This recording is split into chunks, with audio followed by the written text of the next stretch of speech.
Okay, and then I wanted to make a part two, just to kind of, I guess, just add more to what I was saying in part one, in the part one video.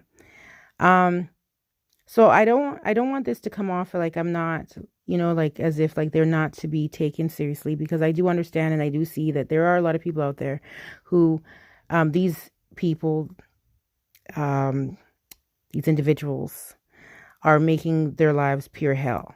So it's not to be taken lightly, and for people to say, oh, like I'm dealing with a lot or whatever, and why aren't you taking that seriously? I am taking it very seriously. I understand like you do take it seriously, but what I'm trying to explain is a helpful method that has worked for me in dealing with it, because I'm more of a pathology type of person. I basically like to study and understand the pathology.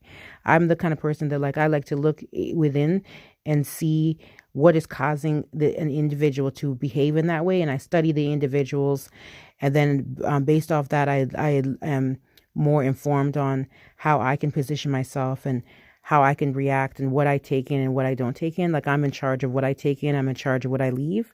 Nobody will ever be in charge of that for me, no matter how much they're screaming and shouting. But basically, we are learning how to work around them, how to, techniques on how they can be ignored. But once you sort of study and see the same thing that they say, you will start to see that a lot of the stuff that they're saying, it doesn't make any sense. Like there's a lot of screaming, there's a lot of shouting, there's a lot of nonsense.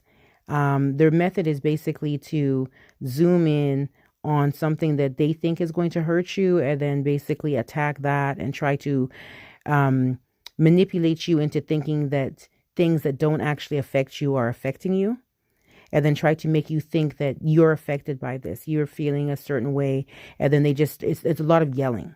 Like a lot of the method is just to scream and to yell and to shout and make strange, bizarre noises that sound like banshees. To be honest, like possessed demons. That's what like I get from that.